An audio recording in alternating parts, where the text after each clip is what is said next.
قال الله تعالى في شان حبيبه إن الله وملائكته يصلون على النبي يا أيها الذين آمنوا صلوا عليه وسلموا تسليما اللهم صل على سيدنا وشفيعنا وحبيبنا ومولانا محمد معدن الجود والكرم وعلى آله وبارك وسلم صلاة وسلاما عليك يا رسول الله صلی اللہ تعالی علیہ وسلم لا الہ الا اللہ محمد رسول اللہ صلی اللہ تعالی علیہ وسلم.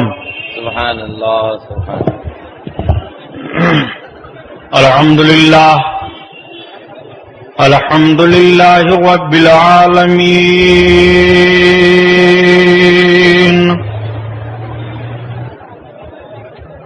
والصلاة والسلام على سيد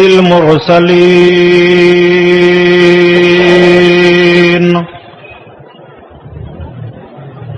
وعلى آله الطاهرين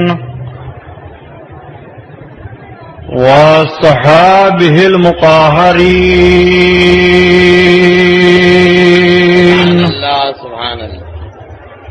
وابنه الغوث العازم الجيلاني محي الدين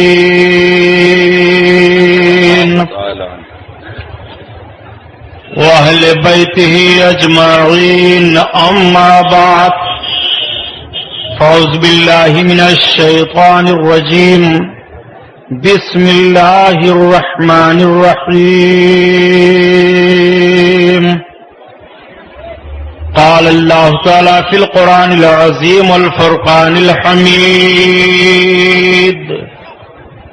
اللہ إنما يخشى الله من عباده العلماء. سبحان اللہ سبحان اللہ. صدق الله البصير القدير وصدق رسوله البشير النذير والحمد لله رب العالمين. لائق صد احترام علماء اہل سنت، قابل قدر سامعین حضرات، آئیے ہم اور آپ سب سے پہلے اپنے اور ساری کائنات کے مرکز عقیدت حضور رحمت للعالمین شفیع المذنبین رسول گرامی وقار محبوب پروردگار سبحان اللہ دونوں عالم کے مالک و مختار سبحان اللہ حضور محمد الرسول اللہ صلی اللہ تعالی علیہ وسلم کے دربار پر انوار میں درود شریف کا نذرانہ پیش فرمائیں. پڑھیے بلند آواز سے اللہم صلی علی سلم سیدنا مولانا محمد معدن الجود والکرم وعلی آلہ وبارک وسلم صلاۃ و سلام علیک یا رسول اللہ صلی اللہ تعالی علیہ وسلم. پورا مجمع خیر و برکت کے لیے اور درود شریف پڑھ لیجیے. اللہم صلی علی سیدنا مولانا محمد سیدنا و مولانا محمد معدن الجود والکرم وعلی آلہ وبارک وسلم صلاۃ و سلام علیک یا رسول اللہ صلی اللہ تعالی علیہ وسلم. حضرات گرامی، آئیے آج اس نورانی بزم میں ہم آپ کے سامنے اعلان کے مطابق اسی عنوان سے گفتگو کریں گے. میں نے کئی جلسوں میں اعلان کیا تھا میری تقریر کا عنوان ہوگا مجددین اسلام. سبحان اللہ. مجدد کسے کہتے ہیں اور مجددوں کے کارنامے کیا ہوتے ہیں؟ سبحان اللہ. آپ بہت ہی غور و فکر کے ساتھ بیان سماعت فرمائیں. ابھی انشاءاللہ تھوڑی دیر کے بعد تاج الاسلام جانشین مفتی اعظم ہند حضرت علامہ مفتی اختر رضا خان صاحب قبلہ دامت برکاتہ القدسیہ اظہری میاں مدہ ذلہ العالی تشریف فرما ہوں گے. ان کی زیارت بھی ہم اور آپ فرمائیں گے. تو آئیے حسب معمول نعت پاک رسول صلی اللہ تعالی علیہ وسلم سے بیان کا آغاز ہو. اعلی حضرت عظیم البرکت آیت من آیات اللہ معجزۃ من معجزات رسول اللہ امام احمد رضا خان علیہ الرحمت و رضوان کی مقدس نعت پاک حمد بھی ہے اور نعت پاک بھی ہے. اعلی حضرت کی نعت پڑھیے ایمان تازہ ہو جائے. سبحان اللہ. آپ کی نعت کیا ہوتی ہے؟ آقا کریم صلی اللہ تعالی علیہ وسلم کی مقدس زندگی کا کوئی گوشہ اور یا تو قرآن عظیم اور احادیث کریمہ کا ترجمہ یا نبی کونین صلی اللہ تعالی علیہ وسلم کے معجزات میں سے کوئی معجزہ.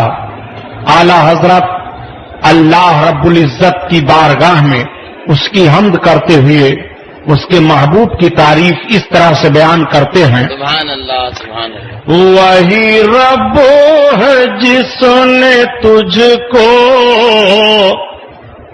وہی رب ہے جس نے تجھ کو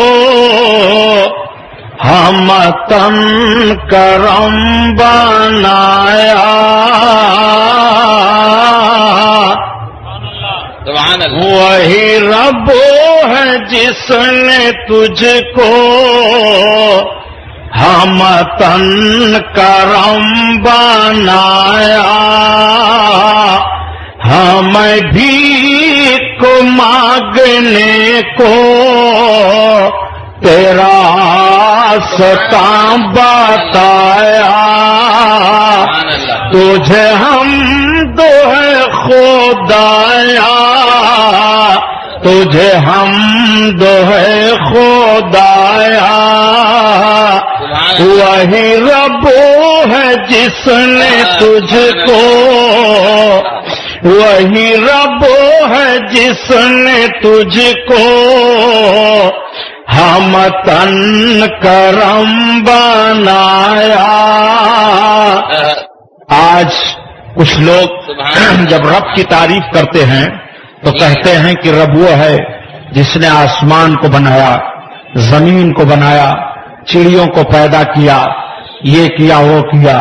لیکن سرکار اعلی حضرت عظیم البرکت پر قربان جائیے، وہ کہتے ہیں لوگوں میرا رب تو وہ ہے جس نے رسول کو بنایا. سبحان اللہ. اور آقا کریم صلی اللہ علیہ وسلم کا در کرم ہمیں بھیک مانگنے کے لیے بتایا سبحان اللہ. کہ میرے بندو تمہیں بھیک لینی ہے اور تمہیں کچھ حاصل کرنا ہے تو میرے محبوب کی بارگاہ میں جاؤ.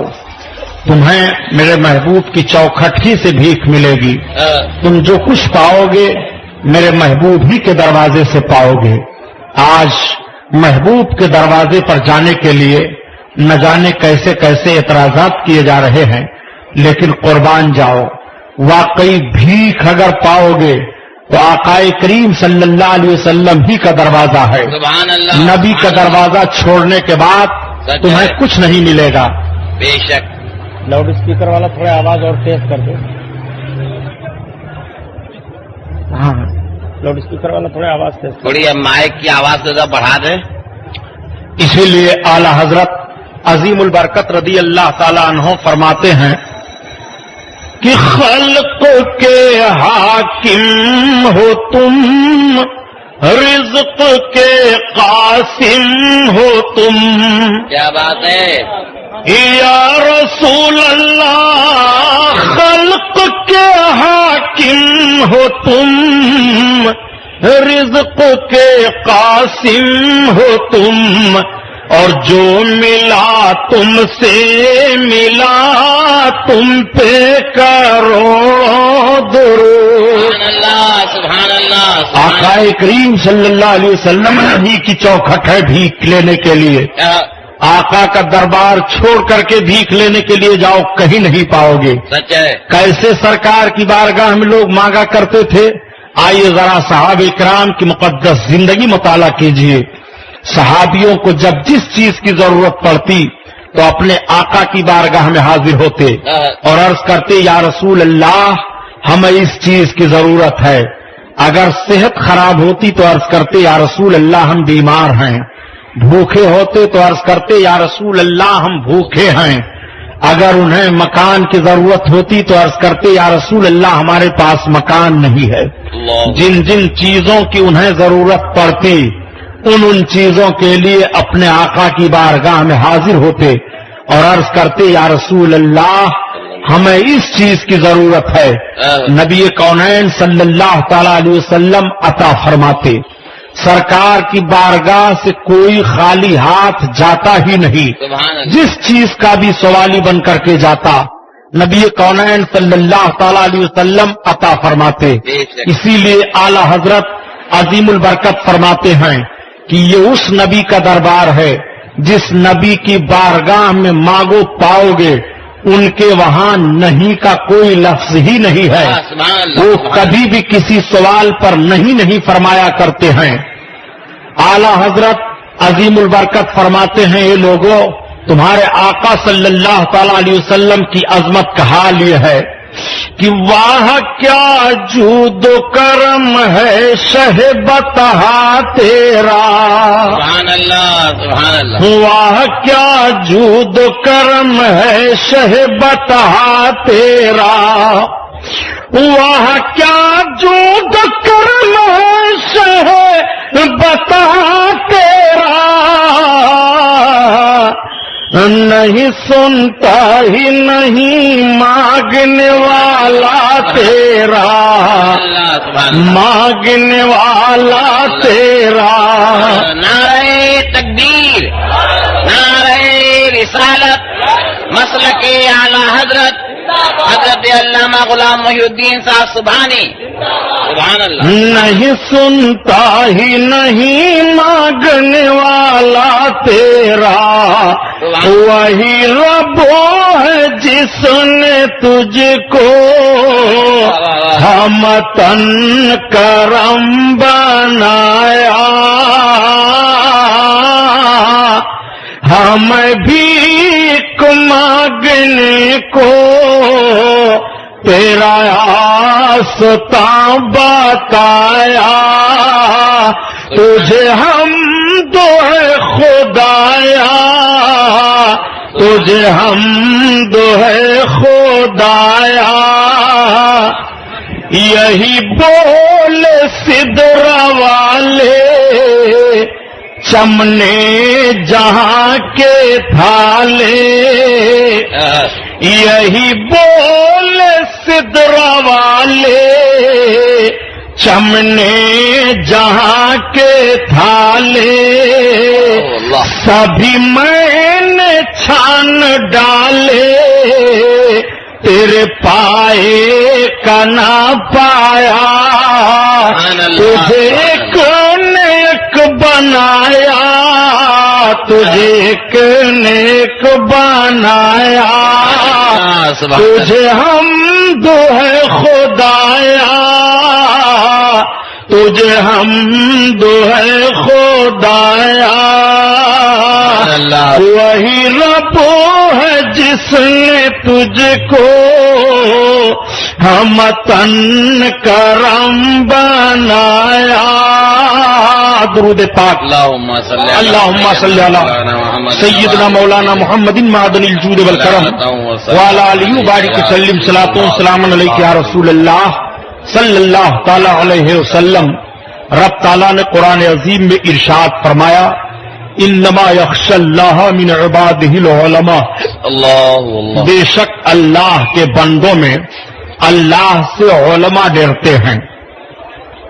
اب آپ اس ترجمہ کو اپنے ذہن میں رکھیے جی. اور آئیے حالات کا جائزہ لیجئے.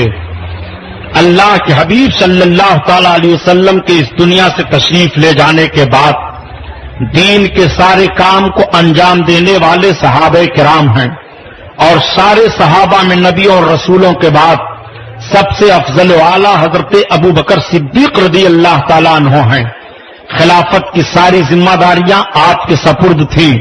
حضرت ابو بکر صدیق کے بعد حضرت عمر فاروق اعظم رضی اللہ تعالیٰ عنہ خلیفہ ہوئے، اور آپ کے بعد حضرت عثمان غنی، اور پھر آپ کے بعد حضرت مولا علی رضی اللہ تعالی عنہم اجمعین. اس کے بعد حضرت امام حسن 6 مہینہ تک خلیفہ رہے. پھر اس کے بعد آمریت کا دور آیا، سلطنت قائم ہو گئی. اللہ کے حبیب صلی اللہ تعالی علیہ وسلم نے ارشاد فرمایا تھا کہ میرے بعد 30 سال تک خلافت رہے گی اور اس کے بعد سلطنت آ جائے گی. سلطنت کے سب سے پہلے امیر حضرت امیر معاویہ رضی اللہ تعالی عنہ ہیں. حضرت امیر معاویہ رضی اللہ تعالی عنہ کا دور گزرا.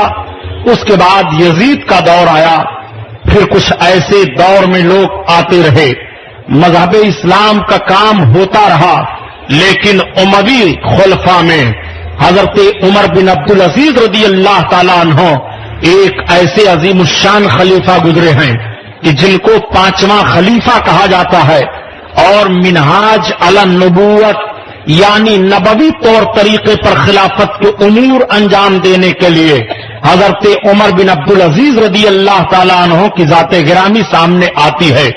اموی خلفاء میں سب سے زیادہ امین، صاحب شریعت، سب سے زیادہ وصول پسند، منکسر المزاج، خشیت الہی دل میں رکھنے والے، آقا کریم صلی اللہ تعالی علیہ وسلم کے ایک ایک سنت کی حفاظت کرنے والے حضرت عمر بن عبدالعزیز رضی اللہ تعالی عنہ ہیں۔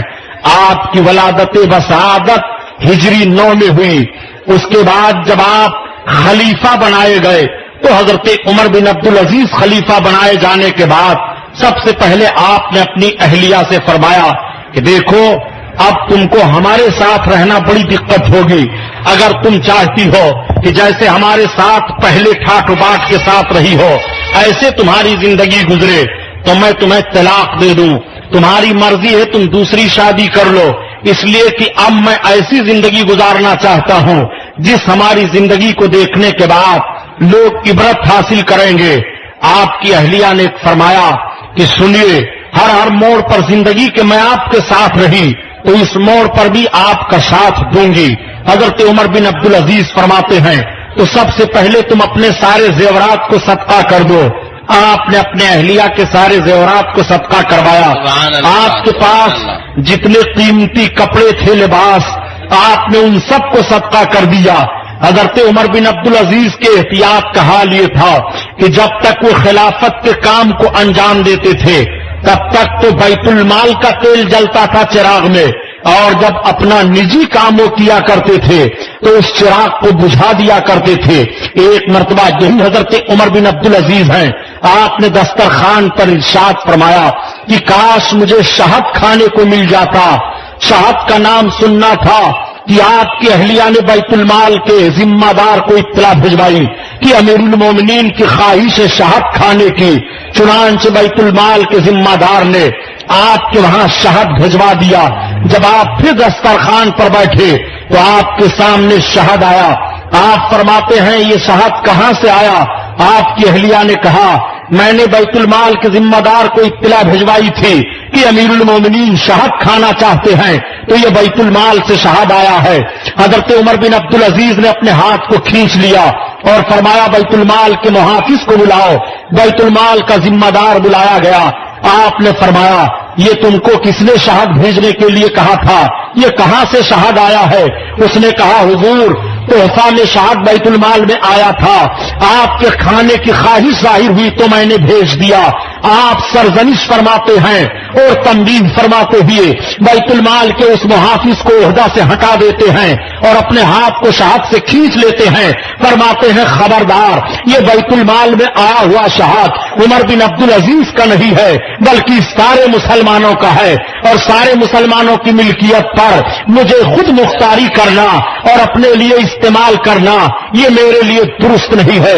یہ احتیاط تھا حضرت عمر بن عبدالعزیز کا۔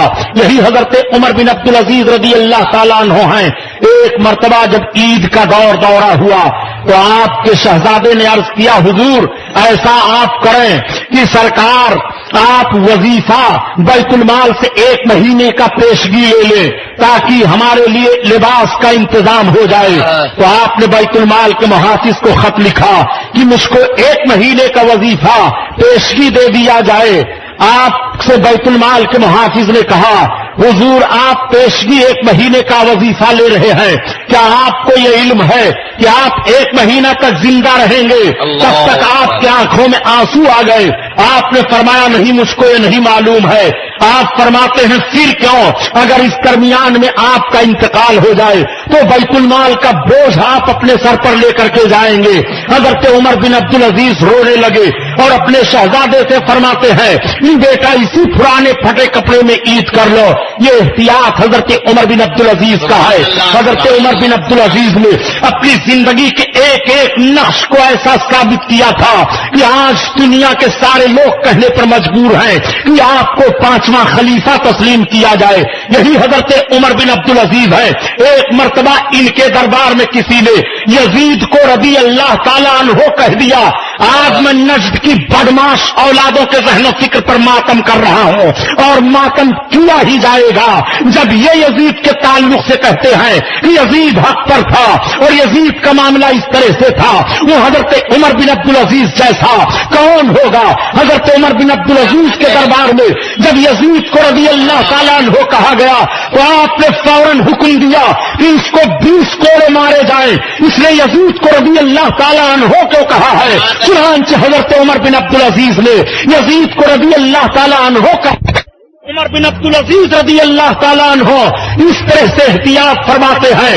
آج کے لوگ یزید کے تعلق سے خام خواہ کے لیے اپنے ذہن و فکر میں باتیں کر کر کے مسلمانوں کو گمراہ کرتے ہیں. وہ حضرت عمر بن عبدالعزیز کی حیات کو پڑھیں اور آپ کی زندگی کو دیکھیں. یہی حضرت عمر بن عبدالعزیز ہیں. ان کی زندگی کا ایک ایک نقش اس طرح سے گزر رہا ہے, ایک ایک لمحہ اس طرح سے گزر رہا ہے. یہ حضرت عمر بن عبدالعزیز کون ہیں؟ حضرت عمر بن عبدالعزیز کو پہلا مجدد اسلام کہا جاتا ہے. جب تجدید کے کارناموں کو انجام دیتے ہوئے صدی کا تعین ہوتا ہے تو پہلے صدی کے مجدد حضرت عمر بن عبدالعزیز ہیں, جنہوں نے آقا کریم صلی اللہ تعالی علیہ وسلم کے دین میں اگر کسی نے کوئی خرابی پیدا کی تھی, آقا کی سنت کو چھوڑا تھا, نبی کے قانون کو پامال کیا تھا, رسول اللہ کے دستور پر حملہ کیا تھا, تو حضرت عمر بن عبدالعزیز نے اپنے تجدیدی کارنامے سے آقا کریم صلی اللہ تعالی علیہ وسلم کی سنتوں کو زندہ فرمایا اور آقا کی محبت کو لوگوں کے سینے میں کوٹ کوٹ کر کے بھر دیا. یہی حضرت عمر بن عبدالعزیز ہیں. جب سرکار کا نام آتا تھا تو آپ رونے لگتے تھے. لیکن ایک بات اور کرتا چلو پیارے, یہ حضرت عمر بن عبدالعزیز کس نسل سے ہیں آپ ذرا اس کو بھی ملاحظہ فرما لیجیے. حضرت عمر فاروق اعظم رضی اللہ تعالیٰ عنہ ہیں. ایک مرتبہ حضرت عمر فاروق اعظم مدینہ طیبہ کی گلی میں پھیرا لگا رہے ہیں. رات کا سناٹا ہے. آج حکومت کرنے والوں کو حفاظتی دستہ کی ضرورت پڑتی ہے, لیکن ذرا تاریخ اسلام مطالعہ کیجیے. حضرت عمر بن عبدالعزیز رضی اللہ تعالیٰ عنہ کو دیکھیے اور حضرت عمر فاروق اعظم رضی اللہ تعالیٰ عنہ کی عظیم شخصیت پر نگاہ دوڑائیے. حضرت عمر فاروق اعظم مدینہ طیبہ کی گلی سے چل رہے ہیں. ایک مکان کے دیوار کے چھاؤں میں آپ ٹھہر جاتے ہیں. رات کا سناٹا ہے. مکان کے اندر سے آواز آ رہی ہے. ایک عورت دوسری عورت سے کہہ رہی ہے جن کی ان کی منہ میں پانی ملا دو. پھر وہ بیٹے بول رہی ہے نہیں میں تم سے پانی نہیں ملاؤں گی. ماں نے کہا کیوں نہیں تم سے پانی ملاؤ گی؟ اللہ نے کہا ماں جب تم نے کہا نہیں ہے امیر المومنین نے سامنے اعلان کیا ہے کہ خبردار کوئی مجھ میں پانی نہ ملائے. تب تک ماں نے کہا بیٹے یہاں صاحب کہاں دیتے ہیں تو اللہ نے کہا عمر بن صاحب نہیں دیتے ہیں. کیا نہیں دے رہا ہے؟ کیا نہیں دے رہا ہے؟ پانی نہیں ملایا. حضرت عمر فاروق اعظم کی آواز کو سن کر کے چلے گئے. جب آپ دربار خلافت میں سویرے سویرے بیٹھے یہ بات ہونے لگی تو آپ نے ایک آدمی کو بھیجا, چلے جاؤ فلاں گلی میں ایک مکان ہے, اس مکان میں 2 عورتیں ہیں, دونوں عورتوں کو لے آؤ. چنانچہ دونوں عورتیں لائی جاتی ہیں. حضرت عمر فاروق اعظم کی ارشاد فرماتے ہیں ایک عورت سے بتا رات میں تیری بات چیت کیا ہو رہی تھی. وہ عورت ڈر جاتی ہے. کوئی بڑائی کر رہی تھی. آپ فرمائے بیٹے تو بتا. اس لڑکی نے کہا ہم المومنین یہ میری ماں ہے, میں ان کی بچی ہوں. یہ مجھ سے کہہ رہی تھی دودھ میں پانی ملا دو. تو میں نے کہا دودھ میں پانی نہیں ملاؤں گی. امیر المومنین کا حکم ہے. تو میری ماں نے کہا امیر المومنین کہاں دیتے ہیں؟ تو میں نے کہا ہوتا تو دیتے ہیں. امیر المومنین میں نے پانی دودھ میں نہیں ملایا. یہی چیز ہے. تب تک حضرت عمر فاروق اعظم مارنے ہیں. بچیاں آج اس قوم میں پائی جا رہی ہیں. اگر مجھے شادی کرنا ہوتی تو میں اس بچی سے شادی کر لیتا، لیکن اب مجھے شادی نہیں کرنی ہے. میں اپنے بیٹے کے ساتھ اس کا رشتے نکاح کرتا ہوں. چنانچہ حضرت عمر فاروق اعظم نے اس لڑکی کا رشتے نکاح اپنے بیٹے کے ساتھ کر دیا. ان سے ایک بچی پیدا ہوئی جن کا نام ام عاصم ہے. ان سے حضرت عمر بن عبدالعزیز پیدا ہوئے. آپ ذرا اثر ملاحظہ فرمائیے، ماں کا اثر کس طرح سے ہوتا ہے اور نیکیوں کا اثر کس طرح سے ہوتا ہے، خاندان کا اثر کس طرح سے ہوتا ہے. اب آئیے چلیے، پہلی صدی کے مجدد حضرت عمر بن عبدالعزیز ہیں. ان کے دور میں کون فتنہ پھیلا تھا جس کو تجدیدی کارنامہ انجام دینے کے لیے آپ نے اپنے قدم کو آگے بڑھایا تھا. حضرت عمر بن عبدالعزیز کے دور کا فتنہ یہ تھا کہ سادات کی بے احترامی کی جا رہی تھی. حضرت عمر بن عبدالعزیز کے دور کا فتنہ یہ تھا کہ رسول کائنات صلی اللہ تعالی علیہ وسلم کے خاندان کو برا بھلا کہا جانے لگا تھا. حضرت عمر بن عبدالعزیز کے دور کا فتنہ یہ تھا کہ رسول کونین صلی اللہ تعالی علیہ وسلم کی ذات پر گھناؤنا حملہ کرنے کی کوشش کی گئی تھی اور منافقین نے ایک عجوبہ کھلا دیا تھا. حضرت عمر بن عبدالعزیز نے ان فتنوں کا مقابلہ کیا اور ان فتنوں کو دبایا اور سادات کا احترام لوگوں کے دلوں میں دیا اور بتایا کہ نہیں، آقا کریم صلی اللہ علیہ وسلم سے جن چیزوں کو نسبت ہو جائے ان کا احترام اس طرح سے کیا جائے گا. آقا کی شان اس طرح سے ہے، نبی کونین کے خلفاء کو برا نہیں کہا جائے گا. حضرت ابوبکر صدیق سب سے افضل و اعلیٰ ہیں، اس کے بعد حضرت عمر فاروق اعظم ہیں، اس کے بعد حضرت عثمان غنی ہیں، اس کے بعد حضرت مولائے کائنات ہیں. خلفاء میں فوقیت دیتے ہوئے ایک دوسرے خلیفہ کی توہین کی جانے لگی تھی. حضرت عمر بن عبدالعزیز نے اس فتنہ کو روکا اور ختم کیا. حضرت عمر بن عبدالعزیز کے بعد تجدیدی کارنامے انجام دیتے چلے آئے. ہم کو دور جانے کی ضرورت نہیں ہے، ہم یہاں سے تاریخ آپ کے سامنے رکھیں گے. 9ویں صدی ہجری کے مجدد حضرت جلال الدین سیوطی رحمت اللہ تعالی علیہ ہیں، اور پھر 10ویں صدی کے مجدد حضرت جلال الدین سیوطی رحمت اللہ تعالی علیہ کے علاوہ پائے جا رہے ہیں. 10ویں صدی کے مجدد کن کو کہا جاتا ہے؟ 10ویں صدی کے مجدد حضرت شیخ احمد سرہندی رحمت اللہ تعالی علیہ کو تسلیم کیا جاتا ہے. حضرت شیخ احمد سرہندی یہ کون ہیں؟ حضرت شیخ احمد سرہندی رحمت اللہ تعالی علیہ جن کا مزار پاک سرہند شریف میں حضرت جلال الدین سیوطی رحمت اللہ تعالی علیہ کے دور میں دین الہی کا فتنہ بڑھا تھا.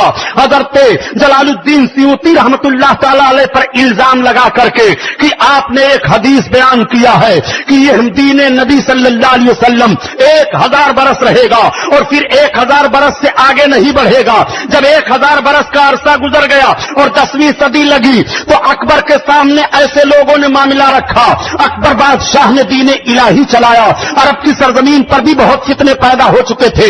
ہندوستان میں اکبر بادشاہ نے دین الہی چلانے کی کوشش کی اور اپنے بغل بیٹھنے والوں کی ایک جماعت تیار کر لی. حضرت شیخ احمد سرہندی رحمت اللہ تعالی علیہ کھڑے ہو جاتے ہیں سینہ سپر ہو کر کے، اور حضرت شیخ احمد سرہندی اکبر کے دین الہی کے فتنوں کو نیست و نابود کر دیا کرتے ہیں. ہر طرح سے حوالہ دیتے ہیں، قرآن عظیم کا حوالہ دیتے ہیں، احادیث کریمہ کا حوالہ دیتے ہیں. نبی کونین کے دین کی حقانیت پر جال حق و زحق الباطل ان الباطل کان زہوقا کا معاملہ حضرت شیخ احمد سرہندی رحمت اللہ تعالی علیہ پیش فرماتے ہیں، جس سے اکبر کا دین الہی کے فتنہ کو آپ نے دبایا.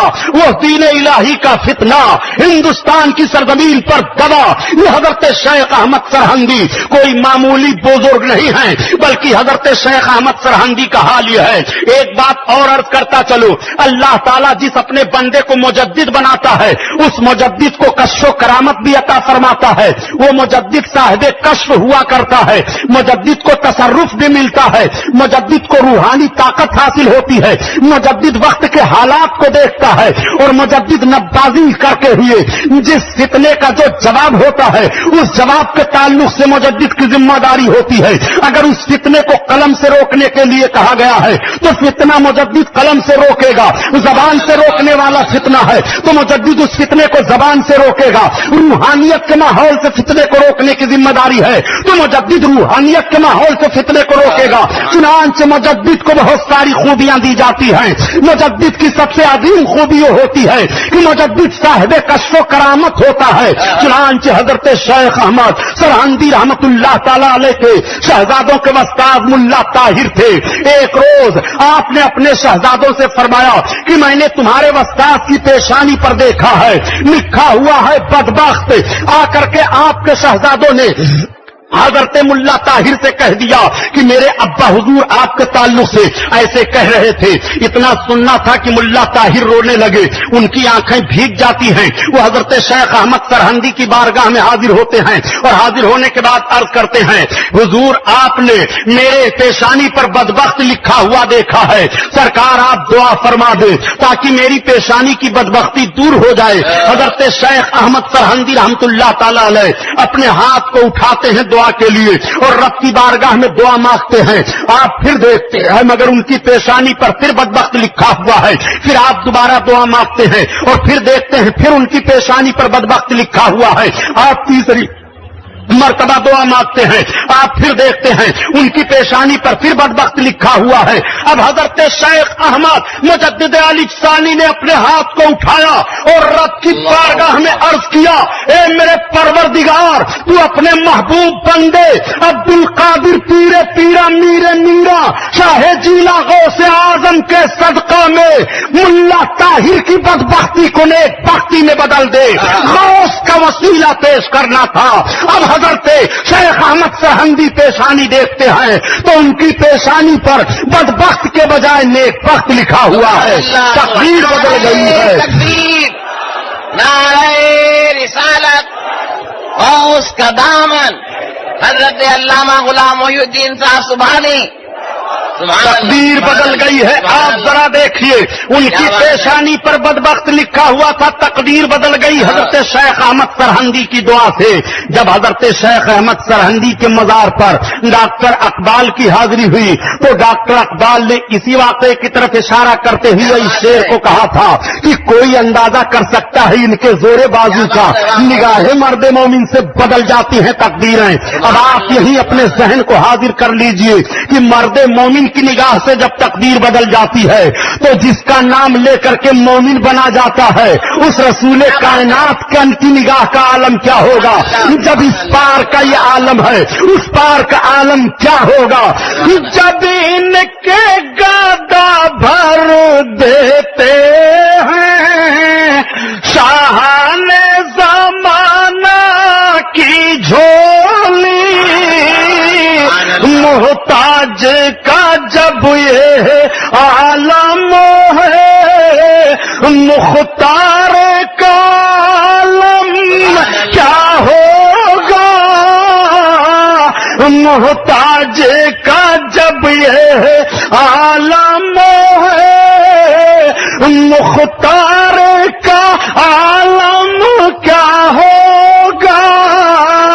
اللہ اللہ. ایک بات اور بتاتا چلوں پیارے, آج کچھ لوگ ذہن دیا کرتے ہیں کہ غوث پاک کو کیوں پکارتے ہو, غوث پاک کا نام کیوں لیا کرتے ہو. نادان حضرت شیخ احمد سرہندی جن کو مجدد الف ثانی کہا جاتا ہے, ذرا ان کی تاریخ پر دیکھ. وہ حضرت غوث اعظم کا وسیلہ اپنی دعا میں لے رہے ہیں. حضرت مجدد الف ثانی رحمت اللہ تعالی علیہ نے اپنے تجدیدی کارناموں سے ان تمام فتنوں کو دبایا اور مسلمانوں کے ایمان و عقیدے کی حفاظت فرمائی. ایمان و عقیدے کی حفاظت ہوتی رہی. اب آئیے آپ ذرا دور دیکھتے چلیے. حضرت شیخ عبدالحق محدث دہلوی رحمت اللہ علیہ کا دور آتا ہے. حضرت شیخ عبدالحق محدث دہلوی رحمت اللہ تعالی علیہ مجدد ہیں. حضرت شیخ عبدالحق محدث دہلوی رحمت اللہ علیہ نے تشدیدی کارنامہ انجام دیا اور جتنے حملے ہو رہے تھے آقا کریم صلی اللہ علیہ وسلم کی مقدس ذات پر, ان سارے حملوں کا آپ نے جواب دیا. حضرت شیخ عبدالحق محدث دہلوی رحمت اللہ تعالی علیہ کے زمانے کے اور کئی لوگ ہیں جنہوں نے تشدیدی کارنامہ انجام دیا. یہ کوئی ضروری نہیں ہے کہ ایک صدی میں ایک ہی مجدد ہوں, بلکہ ایک صدی میں کئی مجدد ہو سکتے ہیں. اسی لیے سرکار اعلی حضرت عظیم البرکت کو مجدد اعظم کہا جاتا ہے.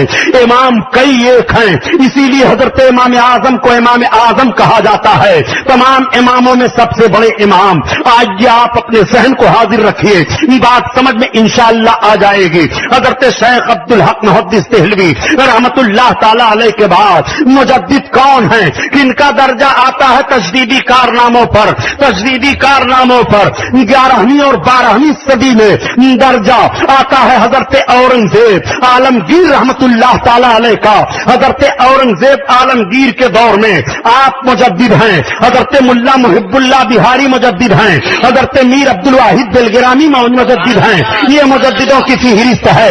حضرت اورنگزیب عالمگیر کا تجدیدی کارنامہ کیا تھا؟ عالمگیر کے دور میں کون سا فتنہ تھا؟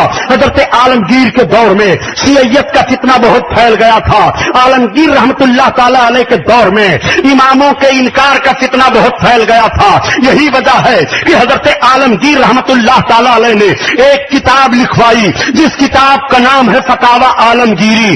500 علماء کی تعداد کو آپ نے اکٹھا کیا اور 8 سال کی مدت میں 2 لاکھ روپے خرچ کر کے اس دور میں آپ نے فتاوی عالمگیری کو ترتیب دلوایا. آج وہی کتاب فتاوی عالمگیری ہے جو ہندوستان کی سرزمین پر ترتیب دی جاتی ہے, مگر سارے دنیا میں اس کتاب کو سند کی حیثیت حاصل ہے. تمام بلاد اسلامیہ کے لوگ اس کتاب کو اپنی اپنی عدالتوں میں سند کے طور پر پیش کیا کرتے ہیں. مفتیان کرام سند کے طور پر پیش کیا کرتے ہیں. فقہ حنفی کی عظیم مستند کتاب فتاوی عالمگیری ہے جو ہندوستان کی سرزمین پر ترتیب دی جاتی ہے. یہی تو ہم کہہ رہے ہیں کہ ہمارے ملک کو بڑا فخر حاصل ہے. یہی وہ ہندوستان ہے جس نے ایسے ایسے سپوتوں کو پیدا کیا ہے, ایسے ایسے بہادروں کو جنم دیا ہے. اور یہی وہ ملک ہے جس ملک میں ایسے ایسے اللہ کے نیک بندے ایسی ایسی کتابوں کی ترتیب دیتے ہیں. فتاوی عالمگیری یہی سے ترتیب دی جاتی ہے جس کتاب کے محتاج ساری دنیا کے لوگ ہیں. فتاوی عالمگیری کے ترتیب دلوانے والے حضرت عالمگیر علیہ رحمت و رضوان بھی کوئی معمولی بزرگ نہیں ہے. حضرت عالمگیر کے کارناموں کو جب سوچا جائے تو آج تو کچھ لوگ کہہ دیا کرتے ہیں معاذ اللہ کہ عالمگیر ہندو کش تھے, غیر مسلموں کو مارا کرتے تھے. لیکن یہ جملہ برا نہ لگے تاریخ جاننے والوں کو. اگر تاریخ کا حوالہ غلط ہے تو جو چور کی سزا وہ غلام محی الدین سبحانی کی, اور اگر تاریخ صحیح بیان کر رہا ہوں تو سنیے یہی عالمگیر ہیں جہاں انہوں نے تجدیدی کارنامہ انجام دیا ہے. یہی عالمگیر ہیں انہوں نے معاشرے کو کس طرح سے ٹھیک کیا ہے اور بھارت کی سرزمین پر تبت کی وادی سے لے کر کے افغانستان کی سرحد تک عالمگیر نے کس طرح سے ملک کو سنوارا ہے. آج ہندوستان کی سرزمین پر 1,85,000 عورتیں عصمت فروشی کا دھندا بڑے بڑے شہروں میں کر رہی ہیں, لیکن اس جرم پر کوئی پابندی نہیں ہے, اس گناہ پر کوئی پابندی نہیں ہے, اس گناہ کے لیے کوئی رکاوٹ نہیں ہے. عالمگیری تاریخ کو میں آپ کے سامنے رکھتا چلوں. یہی بنارس کی سرزمین ہے. اتر پردیش میں بنارس بڑا مشہور شہر ہے. بنارس کی سرزمین پر ایک کوتوال عالمگیر نے بھیجا تھا. وہ کوتوال عیاش پسند تھا. اس نے جب دیکھا کہ بنارس کی سرزمین پر بڑی حسین و جمیل لڑکیاں پائی جا رہی ہیں تو عیاشی کا بازار گرم کر دیا. کسی نے آ کر کے کوتوال سے کہہ دیا, کوتوال جی فلاں محلے میں بنارس کے ایک بڑی حسین و جمیل لڑکی پائی جا رہی ہے. اتنی حسین ہے, اتنی حسین ہے کہ سویرے جب وہ نہانے کے لیے کاشی پر جاتی ہے تو بڑے بڑے راجپوت اس کو دیکھنے کے لیے کھڑے رہتے ہیں. کوتوال نے کہا ٹھیک ہے میں اپنے بنگلے پر اسے چند دن میں منگوا لیتا ہوں. کوتوال نے اپنے آدمیوں کو بھیج دیا. جب پنڈت لالا رام کے گھر کوتوال کے آدمی پہنچے اور انہوں نے کہا کہ تم اپنی لڑکی کو بھیجو, کوتوال نے اپنے بنگلے پر بلایا ہے تو چونکہ دور عالمگیری ہے, اسلامی شوکت کا وقار بڑھا ہوا ہے, لوگ ڈر رہے تھے. پنڈت لالا رام رونے لگے اور انہوں نے سوچا کہ میں اپنے خاندان میں عزت کی نگاہ سے دیکھا جاتا ہوں, یہ کیسا کوتوال آ گیا ہے. ہم لوگوں نے تو سنا ہے کہ عالمگیر بڑے انصاف پسند بادشاہ ہیں. عالمگیر نے شیر اور بکری کو ایک گھاٹ پانی پلا دیا ہے, مگر یہ کیسے کوتوال کو عالمگیر نے بھیج دیا جس نے اس طرح کی حرکتیں کرنی شروع کر دی ہیں. چنانچہ وہ رو رہے تھے. ان کی لڑکی کا نام شکنتلا تھا. شکنتلا کی نگاہ اپنے باپ کے رونے پر پڑ گئی. اس نے پوچھا باپ کیوں رو رہے ہو؟ کہا بیٹی اس طرح کا معاملہ ہے ہے. بیٹی نے کہا باپ عالمگیر واقعی بہت انصاف پسند بادشاہ ہیں, ایک کام کرو کہ مجھے مغل تاجدار جو پہنتے ہیں لباس شہزادے, وہ لباس منگوا دو. مغل شہزادے کا لباس منگوا دیا گیا. لڑکی نے اس لباس کو پہن لیا. اپنے باپ سے کہہ دیا کوتوال کے کارندوں سے کہہ دو 1 مہینے کا موقع دے دے, ہم شادی کے راستے سے اپنی بچی کو بھیجیں گے, ہماری عزت خاندان میں ہے. چنانچہ باپ نے یہ کہہ کر کے لوگوں کو ہٹا دیا. لڑکی رات کی تاریکی میں بنارس سے دلی کی طرف نکل پڑتی ہے اور 1 ہفتہ چلنے کے بعد دلی کی سرزمین پر وہ لڑکی پہنچی ہے. جمعہ کا روز ہے, نماز جمعہ پڑھنے کے لیے سب جا رہے ہیں. نکارا بجا کہ لال قلعہ سے عالمگیر نکل رہے ہیں نماز ادا کرنے کے لیے.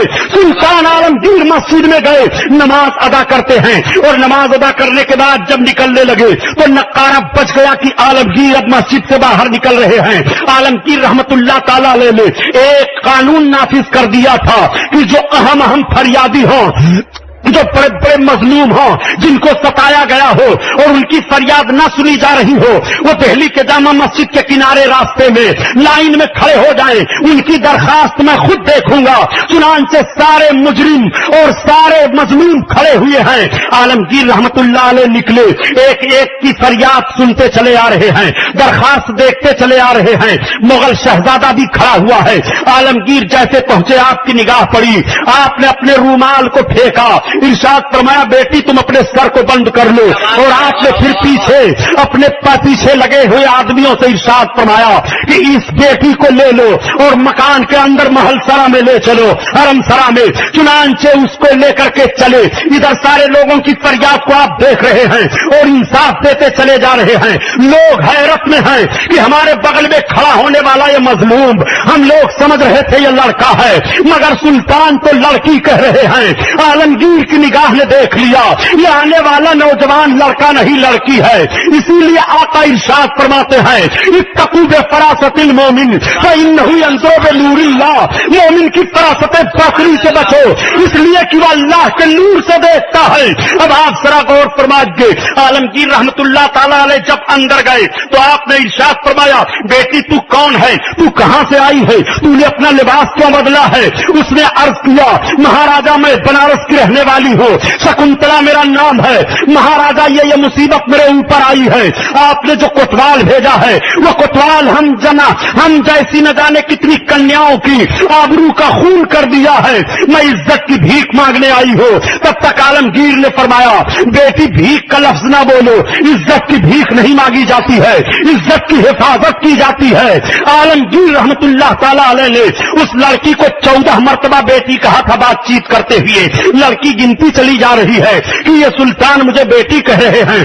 آپ نے تھوڑی دیر سوچا اور سوچنے کے بعد فرمایا بیٹی تم جاؤ بنارس, واپس میں تمہیں بھیجتا ہوں, تم دلہن بن جانا, پالکی میں بیٹھ جانا, کوتوال کے بنگلے پر جانا, تمہاری عزت کی حفاظت کی جائے گی. لڑکی کو عزت کے ساتھ عالمگیر نے ایک چوکی سے دوسری چوکی پر تاکید کر دیا. لڑکی چلی جا رہی ہے, بنارس آ کر کے پہنچتی ہے, اپنے باپ سے ساری کیفیت کو بیان کیا. لڑکی سوچ رہی ہے, باپ رونے لگا کہ بیٹی اب تمہاری عزت کیسے بچے گی. لڑکی نے کہا باپ سنو, 14 مرتبہ بات چیت کے درمیان عالمگیر نے مجھ کو بیٹی کہا ہے اور مجھے یقین ہے کہ جو سلطان مجھے بیٹی کہے وہ اپنی بیٹی کی آبرو نیلام ہوتا ہوا نہیں دیکھے گا.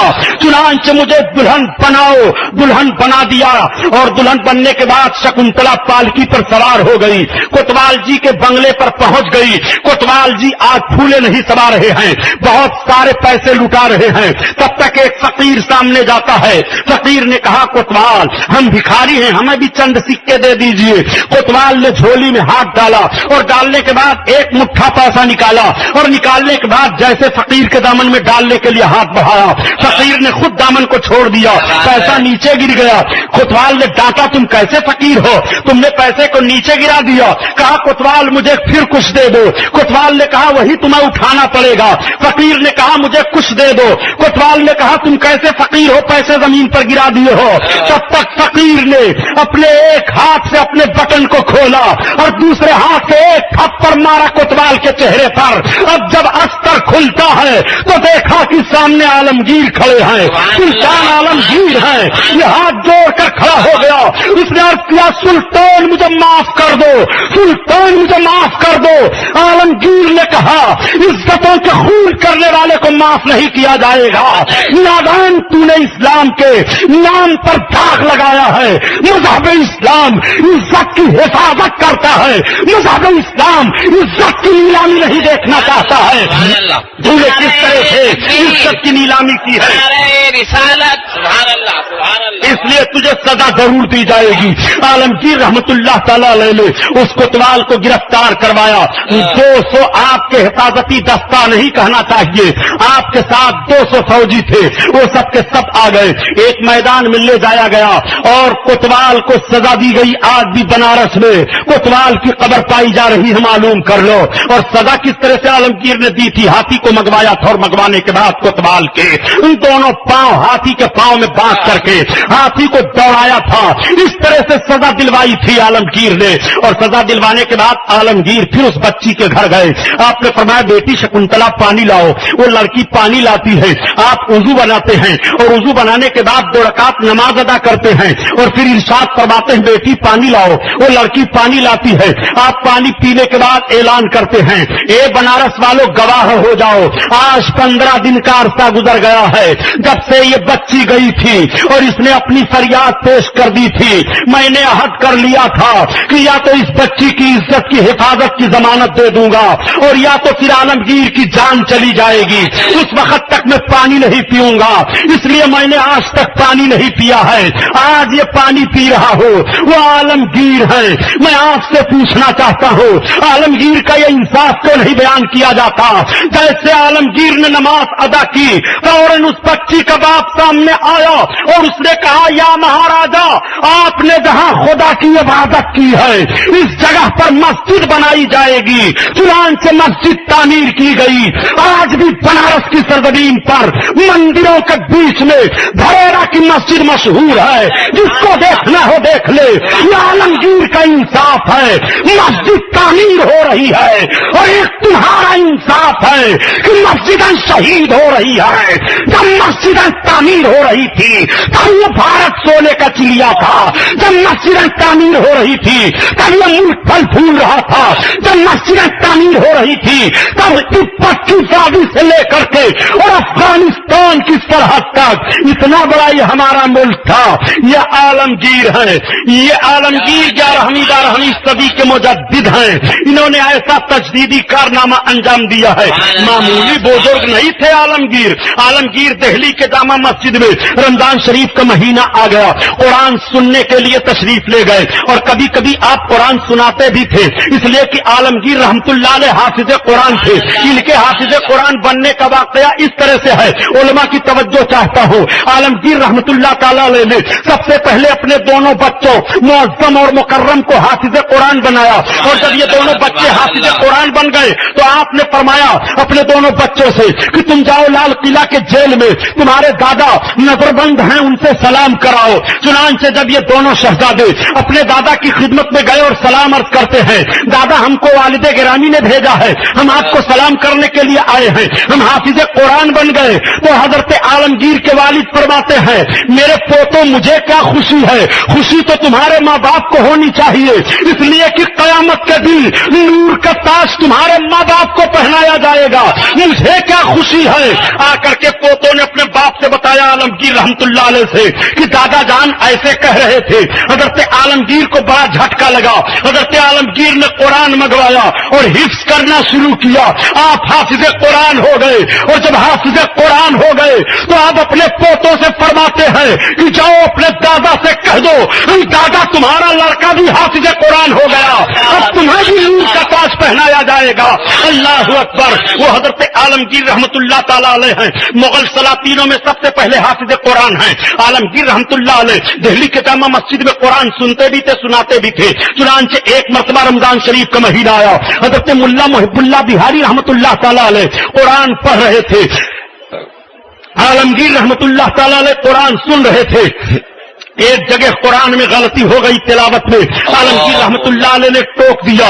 حضرت ملا محب اللہ بہاری علیہ رحمہ فرماتے ہیں جس ترتیب سے میں قرآن تلاوت کر رہا ہوں اس ترتیب سے آیت ہے، آپ فرماتے ہیں نہیں، میں جیسے بتا رہا ہوں آیت کریمہ اس طرح سے ہے۔ قرآن کا ایک نسخہ منگایا گیا، آپ نے اس نسخے میں دیکھا حضرت ملا محب اللہ بہاری جس طرح سے ترتیب سے تلاوت کر رہے تھے اس طرح سے آیت کریمہ ہے۔ پھر دوسرا نسخہ منگایا گیا تو اس نسخے کی بھی تائید ہوتی ہے۔ پھر تیسرا نسخہ منگایا گیا تو حضرت ملا محب اللہ بہاری جس طرح تلاوت کر رہے ہیں آیت کریمہ اسی طرح سے ہے۔ جب چوتھا نسخہ منگایا گیا تو حضرت ملا محب اللہ بہاری جس طرح تلاوت کر رہے ہیں آیت کریمہ اسی ترتیب سے تحریر ہے۔ جب پانچواں نسخہ منگایا گیا تو حضرت عالمگیر جس طرح تلاوت فرما رہے تھے آیت کریمہ اس ترتیب سے ہے۔ حضرت ملا محب اللہ بہاری نے دلیل قائم کی کہ سلطان چار نسخے قرآن کے ہماری تائید میں ہے اور ایک نسخہ آپ کی تائید میں ہے۔ تب تک حضرت عالمگیر کو محبوبیت کا جوش آیا، آپ نے اپنے امامہ کو اتارا اور حضرت ملا محب اللہ بہاری کے سر پر رکھا، فرمایا اب بتاؤ آیت کریمہ کیسے ہے؟ تو حضرت ملا محب اللہ بہاری فرماتے ہیں کہ میں نے لوح محفوظ کو دیکھا، اس میں آیت کریمہ ایسے ہی تحریر ہے جیسے عالمگیر تلاوت فرما رہے ہیں۔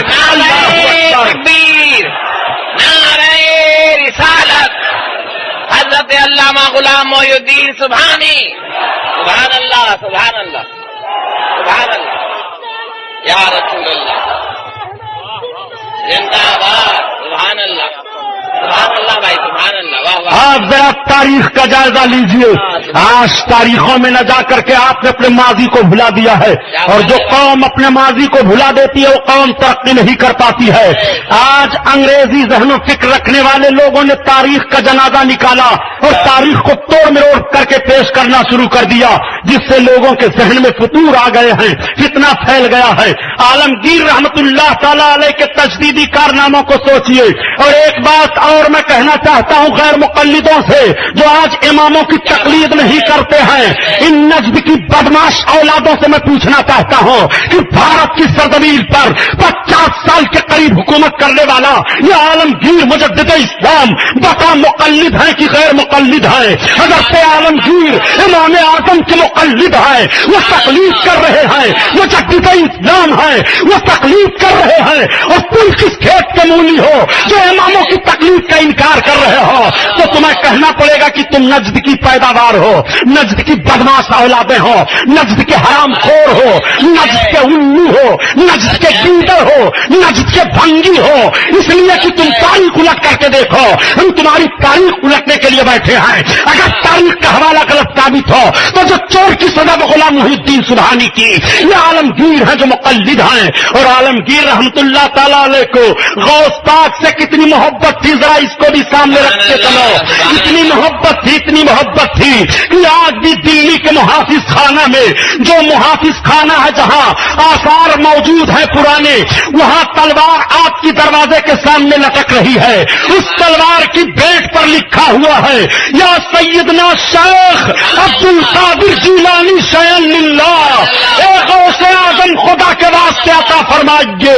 یہ سرکار غوث اعظم سے محبت ہے، اعلی حضرت کو بھی محبت ہے، اسی لیے تو اعلی حضرت بھی دعا مانگتے ہیں اور طریقہ بتاتے ہیں کہ یا الہی قادری کر، قادری رکھ، قادریوں میں اٹھا، قدر عبد القادر قدرت نما کے واسطے۔ نعرہ تکبیر، نعرہ رسالت، غوث کا دامن، مسلک اعلی حضرت غلام محی الدین صاحب سبحانی، سبحان اللہ۔ عالمگیر رحمت اللہ تعالی علیہ مجدد اسلام ہیں اور مقلد ہیں۔ عالمگیر تقلید کر رہے ہیں اور یہ غیر مقلد بنے گھوم رہے ہیں، نہ امام اعظم کو مانتے ہیں، نہ امام شافعی کو مانتے ہیں، نہ امام مالک کو مانتے ہیں، نہ امام احمد بن حنبل کو مانتے ہیں، یہ ابن عبد الوہاب نجدی کو مانتے ہیں، جس کا عقیدہ یہ ہے معاذ اللہ کہ ایک لاٹھی سے تو فائدہ تم لے سکتے ہو مگر محمد سے تمہیں کوئی فائدہ نہیں پہنچے گا معاذ اللہ۔ ان کے گرو گھنٹال کا یہ عقیدہ ہے جس ابن عبد الوہاب نجدی نے اپنی کتاب میں لکھا کہ رسول اللہ کا گنبد صنم اکبر ہے معاذ اللہ، یعنی بہت بڑا بت ہے، اس بت کو پہلے گرا دیا جائے معاذ اللہ۔ جس نے اپنی کتاب میں لکھا اس کی تقلید یہ کر رہے ہیں، اس کے نقش قدم پر یہ چل رہے ہیں۔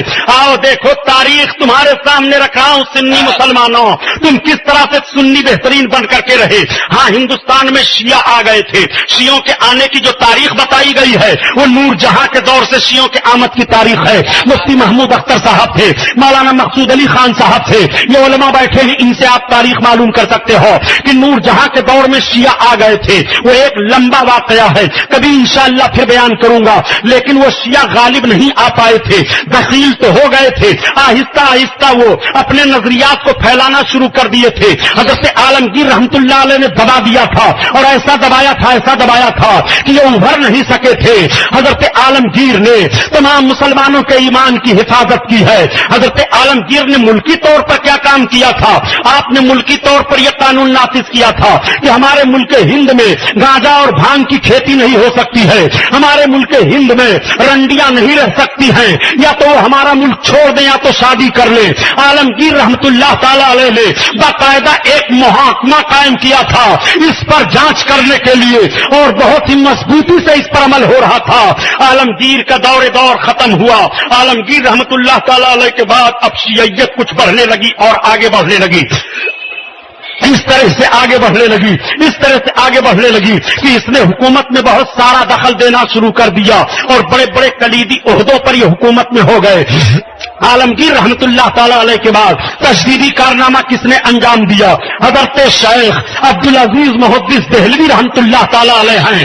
یہ کون حضرت شیخ عبدالعزیز محدث دہلوی ہیں؟ ہندوستان میں جس نے وہابیت پھیلایا، اسماعیل دہلوی کے دادا حضرت شیخ عبدالعزیز محدث دہلوی رحمت اللہ علیہ، انہوں نے تجدیدی کارنامہ انجام دیا۔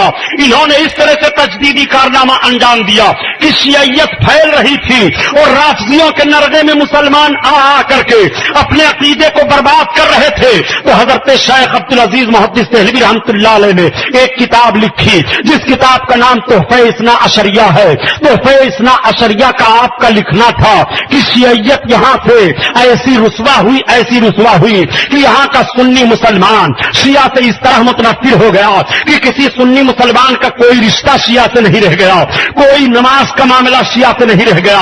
ان کی مسجدیں الگ ہو گئی، سنیوں کی مسجدیں الگ ہو گئی، ان کے رشتے ناطے الگ ہو گئے، سنیوں کے رشتے ناطے الگ ہو گئے۔ یہ تحفہ اثنا عشریہ کی دین ہے۔ تحفہ اثنا عشریہ کتاب جب حضرت شیخ عبدالعزیز محدث دہلوی نے لکھی ہے تو ہندوستان نہیں بلکہ ایران تک کے شیعوں کے منہ پر کالک لگ گئی۔ ان سارے شیعہ مولویوں نے مل کر کے اس جب کتاب کے جواب میں ایک کتاب لکھا جس کا نام سمسام حیدری رکھا، اور جب بادشاہ کے سامنے پیش کیا تو بادشاہ نے کہا تم لوگ کتنے بڑے الو ہو کہ مولانا عبدالعزیز تو تحفہ پیش کر رہے ہیں اور تم لوگ تحفہ کے بدلے میں تلوار پیش کر رہے ہو۔ اپنا بند کر کے کہ اس دعوت میں چھپکلی کا اپٹن بنا کر کے حضرت شیخ عبدالعزیز محدث دہلوی کو کھلا دیا، جس سے آپ کا پورا جسم سفید ہو گیا اور آنکھوں کی روشنی ختم ہو گئی۔ جب آپ کی آنکھوں کی روشنی ختم ہوئی، آپ کا جسم سفید ہو گیا، آپ نہیں تو لاغر ہو گئے، تو اسماعیل دہلوی جوان ہوا اور یہ گیا عرب سے واپس آیا تو محمد بن عبد الوہاب کی کتاب التوحید کا اردو میں ترجمہ کر کے تقویت الایمان لکھا۔ لوگوں نے حضرت شیخ عبدالعزیز محدث دہلوی سے شکایت کی کہ حضور آپ کے پوتے نے اس طرح سے وہابیوں کے بارے میں کتاب لکھ کر کے اور وہابیت کو پھیلانے کی کوشش کی ہے۔ تو حضرت عبدالعزیز محدث دہلوی رحمت اللہ علیہ فرماتے ہیں اے کاش اگر میرے آنکھوں کی بینائی ہوتی تو میں نے جیسے تحفہ اثنا عشریہ لکھا تھا ایسے میں وہابیوں کے رد میں کتاب لکھتا، اور ہندوستان نہیں بلکہ ساری دنیا سے وہابیت رسوا ہو جاتی۔ کوئی ہے جو اس کی کتاب کا رد لکھے؟ تو اس وقت کے علماء اٹھ پڑے تھے اور ان عالموں نے 250 کتابیں لکھی تھی تقویت الایمان کے رد میں۔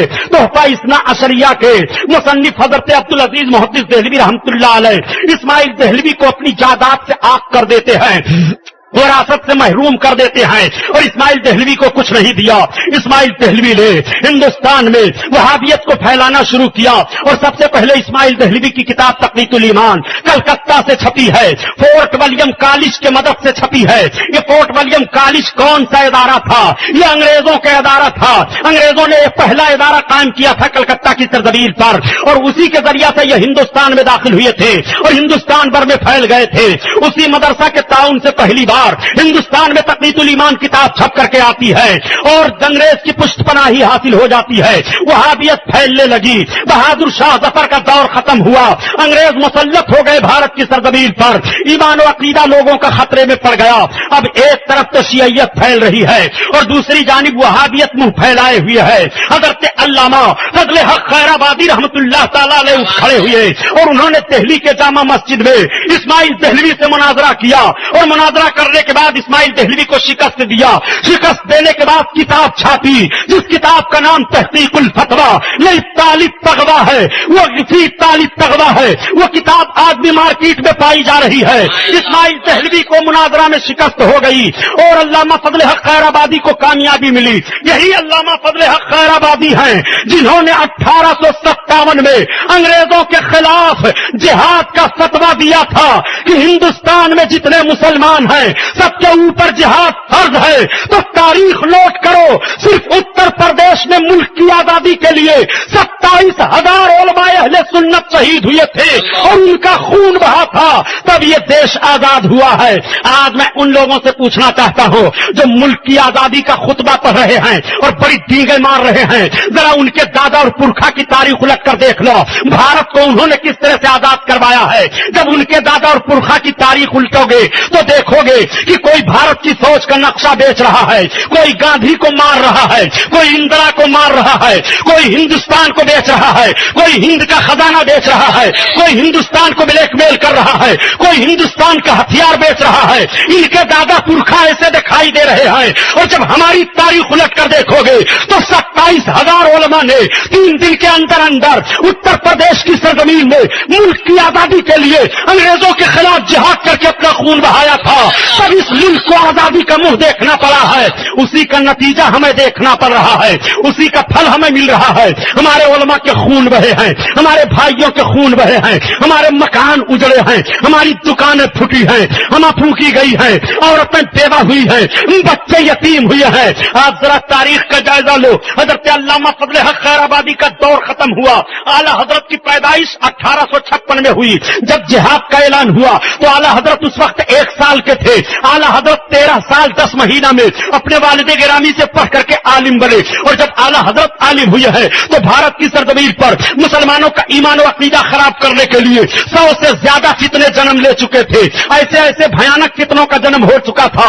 کسی نے کہہ دیا خدا جھوٹ بول سکتا ہے, کسی نے کہہ دیا رسول کو دیوار کے پیچھے کا علم نہیں ہے, کسی نے کہہ دیا رسول کا علم جانور پاگل کی طرح ہے, کسی نے کہہ دیا رسول کو آخری نبی ماننا عوام کا خیال ہے, کسی نے کہہ دیا امتی نبی سے عمل میں بڑھ سکتا ہے, کسی نے کہہ دیا شیطان کا علم زیادہ ہے, رسول کے علم کی زیادتی کے لیے قرآن سے کوئی ثبوت نہیں ہے, کسی نے کہہ دیا رسول کو اردو زبان دیوبند مدرسہ سے معلوم ہوئی ہے, کسی نے کہہ دیا رسول ہماری مدد نہیں کر سکتے, کسی نے کہہ دیا یا رسول اللہ کہہ کر کے پکارنا شرک ہے. اور یہی نہیں کیا گیا تھا بلکہ دہلی کے جامع مسجد کے ممبر پر گاندھی کو لے جا کر تقریر کروائی گئی تھی اور یہ کہا گیا تھا کہ اگر نبوت کا دروازہ بند نہ ہوا ہوتا تو معاذ اللہ ہم گاندھی کو نبی مان لیتے.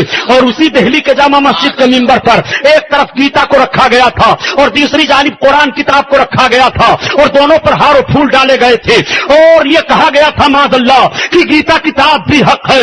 اس طرح سے فتنوں نے جنم لیا تھا. مسلمانوں کا عقیدہ بک رہا تھا, ان کے عقیدے کا جنازہ نکل رہا تھا.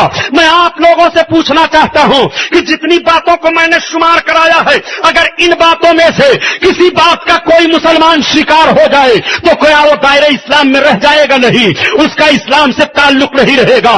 اور جن لوگوں نے ان تمام عقیدوں کے تعلق سے اپنے دل کو جوڑا ہے وہ مسلمانوں کی فہرست میں نہیں آتے ہیں, ان کے عقیدے کا جنازہ نکل چکا ہے. اعلی حضرت عظیم البرکت نے ان تمام فتنوں کے خلاف لکھنا شروع کیا اور اپنے ہاتھ میں قلم لے لیا. جب اعلی حضرت لکھ رہے تھے تو آواز آ رہی تھی, خنجرے دل کے رضا ہے خنجرے خوخار برقدار, آدھا سے کہہ دو خیر منائے نہ شر کریں.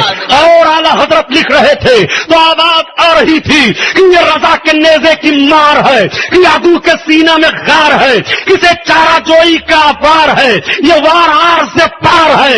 اعلیٰ حضرت اس طرح سے لکھ رہے تھے۔ اعلیٰ حضرت نے سارے فتنوں کا جواب دیا اور سارے فتنوں کے منہ پر کالک لگا دی۔ مسلمانوں کے ایمان و عقیدہ کی حفاظت ہو گئی۔ تو 14ویں صدی کے مجدد اعظم اعلیٰ حضرت بولے جا رہے ہیں، مجدد اعظم اعلیٰ حضرت مانے جا رہے ہیں، مجدد اعظم اعلیٰ حضرت کو کہا جا رہا ہے، مجدد اعظم کے نام سے اعلیٰ حضرت پکارے جا رہے ہیں، مجدد اعظم کے نام سے اعلیٰ حضرت پہچانے جا رہے ہیں، مجدد اعظم کے نام سے مومنوں کے دل میں گھر اعلیٰ حضرت کیے ہوئے ہیں۔ اعلیٰ حضرت نے عشق و ایمان کا پیغام دیا، اور جب بھارت کے مسلمانوں کے عقیدے کی حفاظت ہو گئی ہے تو ہند کے گوشہ گوشہ سے یہ آواز آنے لگی اور ہر خوش عقیدہ مسلمان پکار اٹھا اور پکار کر کہنے لگا کہ ڈال دی قلبوں میں عظمت مصطفیٰ سیدی اعلیٰ حضرت پہ لاکھوں سلام، لاکھوں سلام۔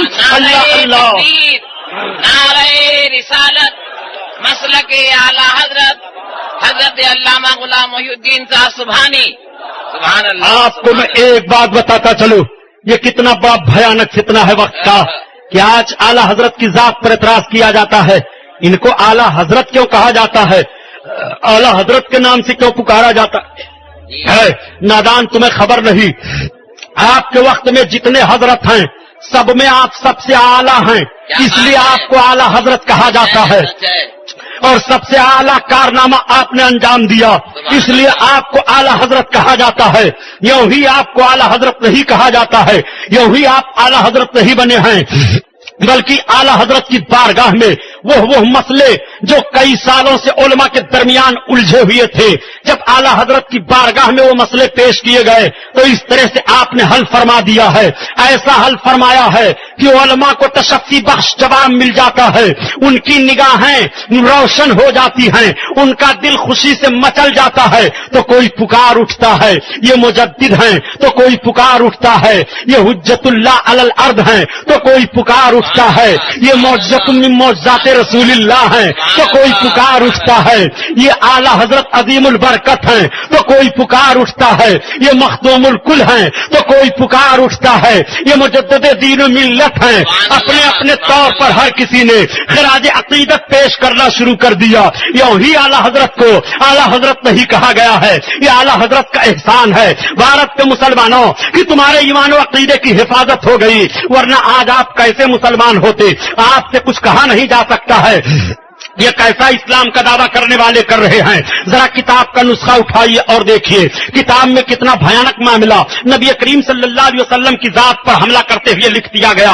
مثلا کتاب میں لکھا گیا کہ رسول اللہ صلی اللہ تعالی علیہ وسلم کو ایک آدمی نے خواب میں دیکھا، وہ اردو میں بات کر رہے تھے، جب اردو میں بات کرتے ہوئے دیکھا تو پوچھا یا رسول اللہ آپ تو عربی ہیں، آپ کو اردو میں یہ کلام کیسے آ گئی؟ تو رسول اللہ سلام نے فرمایا کہ جب سے میرا تعلق مدرسے دیوبند سے ہوا معاذ اللہ، تب سے یہ کلام مجھ کو آ گئی معاذ اللہ۔ اب آپ ذرا غور فرمائیے، اگر یہ بات بتا دی جائے تو کہا جاتا ہے کہ یہ بریلوی مکتبہ فکر کے لوگ ہیں، یہ کلمہ نماز روزہ کی دعوت نہیں دیتے ہیں، یہ سب تو جھگڑے کی باتیں کر رہے ہیں۔ میں آپ سے پوچھنا چاہتا ہوں، جن مولویوں کو تم اپنے لیے اپنا پیشوا تسلیم کر رہے ہو، ان مولویوں نے جو کتابیں لکھی ہیں اور ان کتابوں میں سرکار کی شان میں جو توہین کی ہے، آخر یہ کتابیں کب تک چھپتی رہیں گی؟ ان کتابوں کا جنازہ کب نکلے گا؟ ان کتابوں کو چوراہے پر رکھ کر کب پھونکا جائے گا؟ ان کتابوں کے خلاف کب جنگ کی جائے گی؟ نبی کونین کی شان میں ایسی گستاخیاں ہوں؟ پیارے، پہلے ایمان ہے تب عبادت ہے،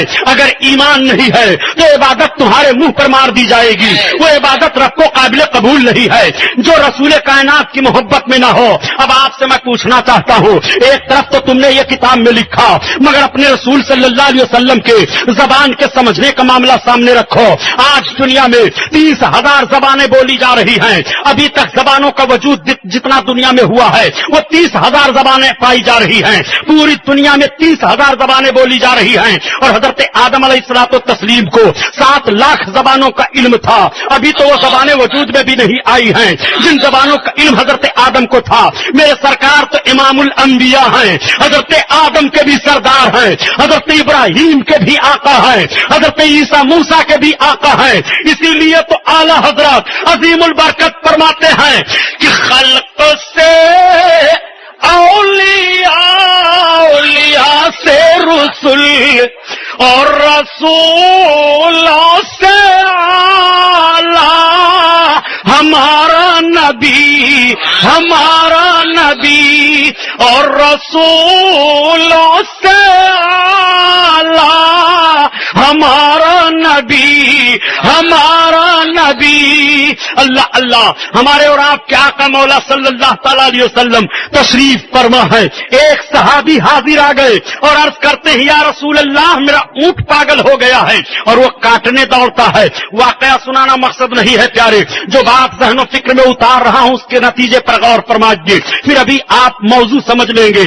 آقا کریم صلی اللہ علیہ وسلم کی بارگاہ میں جیسے انہوں نے عرض کیا یا رسول اللہ میرا اونٹ کاٹنے دوڑ رہا ہے, پاگل ہو گیا ہے. نبی کونین صلی اللہ علیہ وسلم اس اونٹ کے پاس تشریف لائے اور آقا تشریف لانے کے بعد ارشاد فرماتے ہیں وہ صحابی سے سنو یہ تمہارا اونٹ کیا کہہ رہا ہے. جب میرے سرکار باغ میں تشریف لے گئے تو اونٹ آیا اور بلبلانے لگا, آقا کے قدموں پر اپنے منہ کو رکھ کر کے رونے لگا اور اپنی زبان میں عرض کرنے لگا.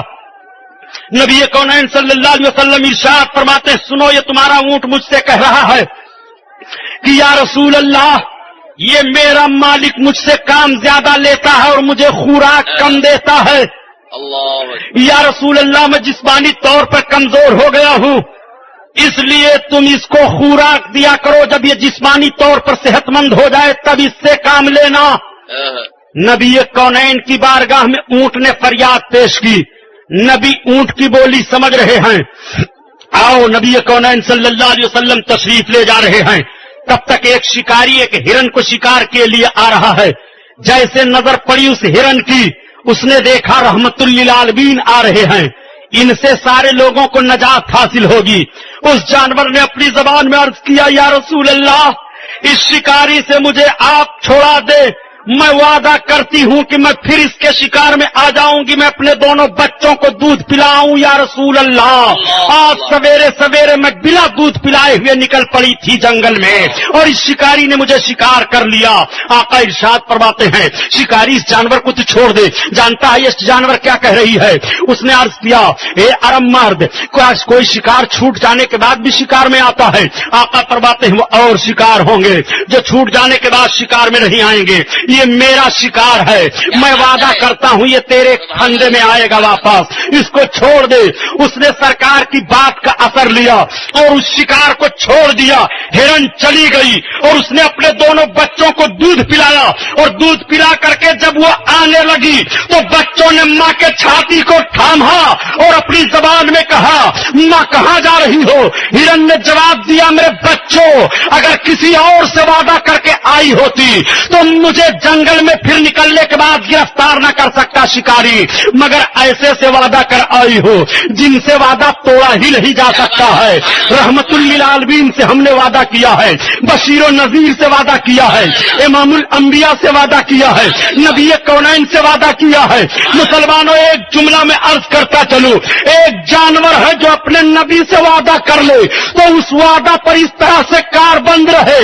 اور آپ نے کیسا وعدہ کیا تھا نبی سے, آپ کا وعدہ تھا یا رسول اللہ چوری نہیں کروں گا, آپ چوری کر رہے ہیں.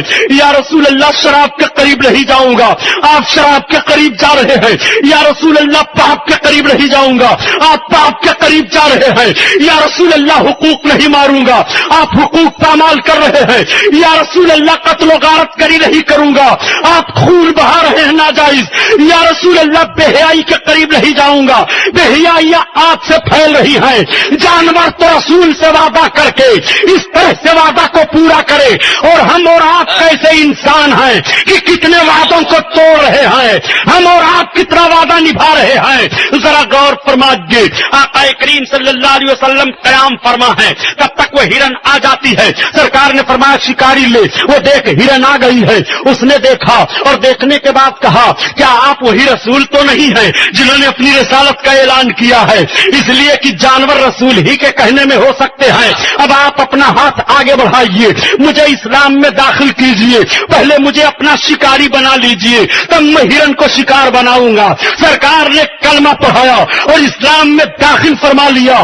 میں آپ سے پوچھنا چاہتا ہوں، آج جب ایک جملہ کس دیا کرتے ہیں لوگ کہ اسلام تو تلوار کے زور سے پھیلا ہے، اس لیے پیارے جب تلوار کی طاقت تھی تب اسلام تھا۔ میں عرض کرتا ہوں جملہ بدلو، تاریخ کا جنازہ نہ نکالو۔ اسلام تلوار کے زور سے پھیلا ہوتا تو جب تلواریں گئی ہیں تو اسلام چلا جاتا۔ اسلام تلوار کے زور سے نہیں پھیلا ہے، اسلام اپنی حقانیت سے پھیلا ہے، اسلام اپنی روشنی سے پھیلا ہے، اسلام اپنی خوبصورتی سے پھیلا ہے، اسلام اپنے اچھے ماحول سے پھیلا ہے، اسلام اپنے حسن سے پھیلا ہے، اسلام اپنے کارکردگی سے پھیلا ہے، اسلام اپنے اخلاق سے پھیلا ہے، اسلام اپنی اچھائی سے پھیلا ہے، اسلام اپنی بھائی چارگی سے پھیلا ہے، اسلام اخوت و محبت سے پھیلا ہے۔ آپ ذرا دیکھیے نبی کون ہے صلی اللہ علیہ وسلم نے اس پر اسلام نہیں پیش فرمایا تھا، بلکہ آقا کریم نے ایک جانور کے ساتھ ہمدردی کی ہے، وہ اسلام میں داخل ہو رہا ہے۔ اور آج یہ دیکھیے نبی کون نے کس طرح سے ہمدردی کی ہے۔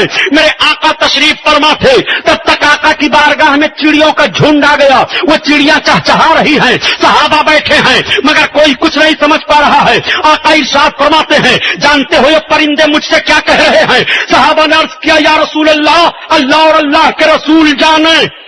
سبحان اللہ۔ ایک جملے کی تشریح اور کر دوں، آج جب کوئی مسلمان کہتا ہے کہ اللہ اور اللہ کے رسول چاہیں گے، اللہ اور اللہ کے رسول جانیں، اللہ اور اللہ کے رسول کا کرم ہوگا، ایک جماعت منہ پھاڑنے لگتی ہے کہ رسول اللہ کا نام کیوں لیتے ہو، اللہ کا صرف نام لو۔ ان پڑھنے لکھنے والوں سے میں کہوں گا حدیث کی جتنی کتابیں موجود ہیں، جہاں جہاں اللہ کے حبیب نے سوال فرمایا تھا صحابیوں سے کیا تم یہ بات جانتے ہو، اگر صحابہ جانتے ہوتے تو بتاتے، اور نہیں جانتے تھے تو یہ نہیں کہتے تھے کہ اللہ جانے، بلکہ وہ کہتے تھے اللہ اور اللہ کے رسول جانے۔ جہاں جہاں لفظ پاؤ گے صحابہ کی بولی اللہ و رسولہ عالم، اللہ اور اللہ کے رسول جانے، اللہ اکبر، تو صحابہ کی بولی ہے کہ اللہ اور اللہ کے رسول جانے۔ آج جو یہ بولی بولے وہ صحابی کی بولی بول رہا ہے، اور جو اس بولی سے انکار کرے وہ فیصلہ کر لے کہ وہ وہابی ذہن و فکر رکھ رہا ہے۔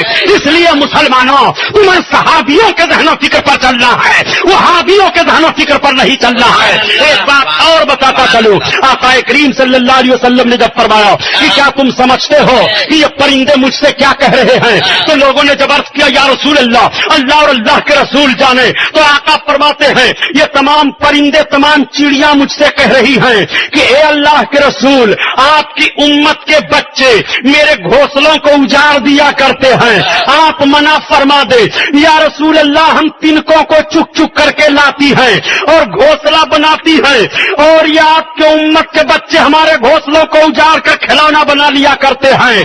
میں عرض کروں گا اے مسلمانوں، جس رسول نے پرندوں کے مکانوں کی حفاظت کی ہو، آج نبی کے ماننے والوں کے مکان جلائے جا رہے ہیں، آج رسول اللہ کے نام لیواؤں کی دکانیں پھونکی جا رہی ہیں۔ نبی کون نے انسانیت کے فروغ کے لیے کتنا حسن کا کارنامہ انجام عطا فرمایا ہے۔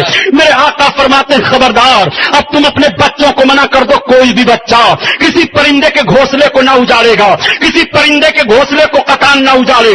آپ ذرا غور فرمائیے، نبی کونین صلی اللہ علیہ وسلم پرندے کی بولی سمجھ رہے ہیں، نبی اونٹ کی بولی سمجھ رہے ہیں، نبی ہرن کی بولی سمجھ رہے ہیں، کیا نبی انسانوں کی بولی نہیں سمجھیں گے؟ کیا نبی انسانوں کی فریاد نہیں سنیں گے؟ کیا نبی امتیوں کی فریاد نہیں سنیں گے؟ تبھی تو اعلیٰ حضرت عظیم البرکت فرماتے ہیں اے لوگو، ارے نبی جب اونٹ کی فریاد کو سن رہے ہیں، ہرن کی فریاد کو سن رہے ہیں، پرندوں کی فریاد کو سن رہے ہیں، تو تم تو ان کے امتی ہو، تم اپنے نبی کو پکارو گے تو نبی کیوں نہیں سنیں گے؟ ارے سنو، تمہاری پکار اس طرح نبی سنیں گے کہ فریاد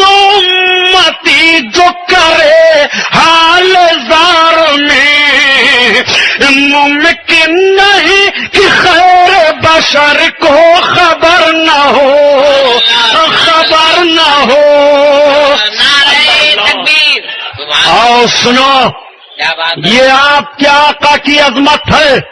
رب تعالیٰ قرآن میں بیان فرماتا ہے انما یخشی اللہ من عبادہ العلماء، سبحان اللہ، بے شک اللہ کے بندوں میں علم والے اللہ سے ڈرتے ہیں، جن کے پاس علم ہے وہ اللہ سے خوف کھاتے ہیں۔ اسی لیے آپ کو حکم دیا جاتا ہے، نبی کونین ارشاد فرماتے ہیں اطلبوا العلم ولو بالسین، سبحان اللہ، تم علم دین حاصل کرو اگرچہ اس کے لیے چین تک کا سفر کرنا پڑے۔ سبحان اللہ، لیکن دوسرے لوگ کہتے ہیں سبحانی صاحب اطلب العلم ولو بالسین میں علم دین کی قید نہیں ہے، اچھا، بلکہ اطلب العلم ولو بالسین یہ مطلق نبی نے فرمایا ہے تو ہر علم کے تعلق سے ہے۔ میں کہتا ہوں نبی کونین نے کب کس علم کے حاصل کرنے کو منع فرمایا ہے؟ میرے سرکار تو علم حاصل کرنے کو ارشاد فرما رہے ہیں علم حاصل کرو اگرچہ تمہیں اس کا سفر چین تک کا کرنا پڑے، مگر علم وہی ہے جو علم تمہیں خدا سے ڈرا دے، جو علم تمہارے دل میں خشیت بھر دے، جو علم تمہیں گناہوں سے بچا لے، جو علم تمہیں امن دے دے، جو علم تمہیں فساد سے روک لے، جو علم تمہیں روشنی دے دے، جو علم تمہیں خوف الہی دے دے، اس علم کو علم کہا جاتا ہے۔ اس علم کو ماننے والوں کے لیے حکم ہے انما یخشی اللہ من عبادہ العلماء، بے شک اللہ کے بندوں میں اللہ سے علماء ڈرتے ہیں۔ ایک بات اور بتاؤں، نبی کونین ارشاد فرماتے ہیں یا عالم بن کر رہو یا متعلم بن کر رہو، یعنی علم دین حاصل کرنے والا، یا عالم کی مجلس میں بیٹھنے والا رہو یا عالم سے محبت کرنے والا رہو، پانچواں نہ ہونا ورنہ ہلاک ہو جاؤ گے۔ اب آپ دیکھیے اس کی برکت کیا ہوتی ہے۔ کل جب قیامت کا میدان ہوگا، جنتی جنت میں جائیں گے، دوزخی دوزخ میں جائیں گے، تو کچھ ایسے بھی دوزخی ہوں گے جو رب کی بارگاہ میں عرض کریں گے کہ میرے مولا تو اپنے جنتی بندوں کو ہمیں دکھا دے۔ رب کا حکم ہوگا یہ جنتی بندے ان کے سامنے سے گزرو۔ جب وہ جنتی بندوں کے سامنے سے گزریں گے تو دوزخی ہاتھ پکڑ لے گا، جنتی کا ہاتھ پکڑے رہے گا اور کہے گا آپ مجھے پہچانتے ہیں کہ نہیں؟ انا الذی سقیتک شربۃ، کیا بات ہے؟ میں نے آپ کو پانی پلایا تھا، پانی۔ دوسرا دوزخی جنتی کا ہاتھ پکڑے گا، آپ مجھے پہچانتے ہیں کہ نہیں؟ انا الذی وهبت لک وضوءا، میں نے آپ کو وضو کے لیے پانی دیا تھا، وضو کرایا تھا۔ اب جنتی کھڑے ہیں، رب کا حکم ہوگا میرے جنتی بندو تم جنت میں جاتے کیوں نہیں؟ جنتی عرض کریں گے میرے مولا یہ تیرے بندے ہیں، اپنے بدعمالیوں کی بنیاد پر ان کو دوزخی قرار دے دیا گیا، جہنم کے مستحق ہو گئے۔ اے میرے مولا اس نے مجھے دنیا میں پانی پلایا تھا، اس کا بدلہ مانگ رہا ہے، اس نے مجھ کو وضو کرایا تھا، اس کا بدلہ مانگ رہا ہے۔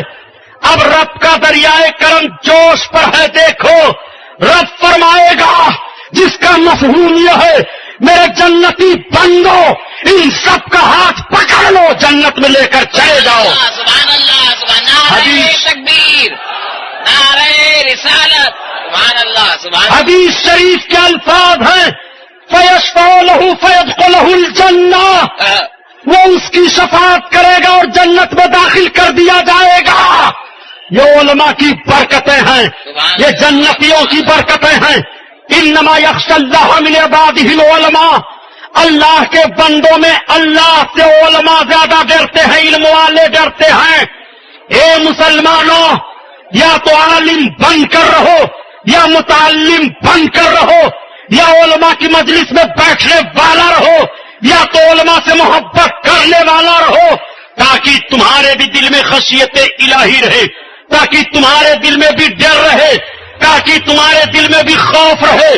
اور جب مرد مومن کے دل میں خوف ہوتا ہے تو مرد مومن امن پسند ہوتا ہے، پھر وہ دوسروں کو بے خوف کر دیا کرتا ہے۔ اس لیے ہندوستان میں آباد ہو، ہندوستان میں مسلمان اپنا ایک نقش چھوڑ دے کہ ہم امن پسند ہیں۔ مرد مومن کی شان یہ ہوتی ہے کہ جب وہ چلے تو آواز آتی ہے، کہ صورت میں نصارا تو تمدن میں ہنود، اور یہ مسلمان ہیں جنہیں دیکھ کے شرمائے یہود۔ ان تو سید بھی ہو، مرزا بھی ہو، افغان بھی ہو، تم سبھی کچھ ہو، بتاؤ مسلمان بھی ہو۔ مسلمان شراب کے لیے نہیں ہے، مسلمان فساد کے لیے نہیں ہے، مسلمان بے حیائی کے لیے نہیں ہے، مسلمان غارت گری کے لیے نہیں ہے، مسلمان چوری کے لیے نہیں ہے، مسلمان حقوق کی پامالی کے لیے نہیں ہے، بلکہ مسلمان تو اپنی زندگی کا نقش چھوڑ کر کے دوسروں کو بھی راہ راست پر لا کر کے یہ پیغام دینے کے لیے ہے کہ فطرتیں آزاد ہوں اور قدرتیں پھر ساتھ ہوں۔ بات بس اتنی سی ہے کہ مسلم بن جائے کوئی، بات بس اتنی سی ہے کہ مسلم بن جائے کوئی۔ وقت تمام ہوا، سفینہ چاہیے اس پہلے بے قرار کے لیے۔ یہ محفل نور زندہ باد، پائندہ باد۔ السلام علیکم۔ وعلیکم السلام ورحمۃ اللہ وبرکاتہ۔